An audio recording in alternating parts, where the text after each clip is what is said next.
بسم اللہ الرحمن الرحیم۔ بہت سے مرد اور خواتین رابطہ کرتے ہیں یا آتے ہیں تو ہمیں کہتے ہیں کہ ہمارے ذہن میں فاسد گندے خیالات کثرت سے آتے ہیں، یہاں تک کہ اللہ رسول کے بارے میں بھی نازیبا خیالات آتے ہیں۔ یہ وہ شیاطین ہیں جو یوسوس فی صدور الناس، جو باتھ روم سے دعا نہ پڑھنے کی وجہ سے دماغ پہ مسلط ہوتے ہیں اور یہ وسوسے ڈالتے ہیں اسلام کے بارے میں، قرآن کے بارے میں، حضور، صحابہ، اللہ کی ذات کے بارے میں، یہاں تک کہ گندی باتوں کے بارے میں خیالات لائیں گے، نماز کے دوران بھی لائیں گے، قرآن پڑھتے ہوئے بھی لائیں گے۔ اس کا بہترین حل کیا ہے؟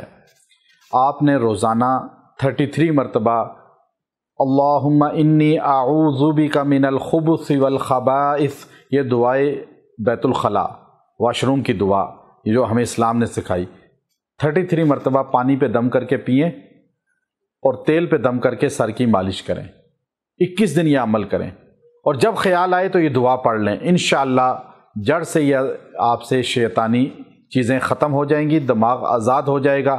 وآخر دعوانا ان الحمد للہ رب العالمین۔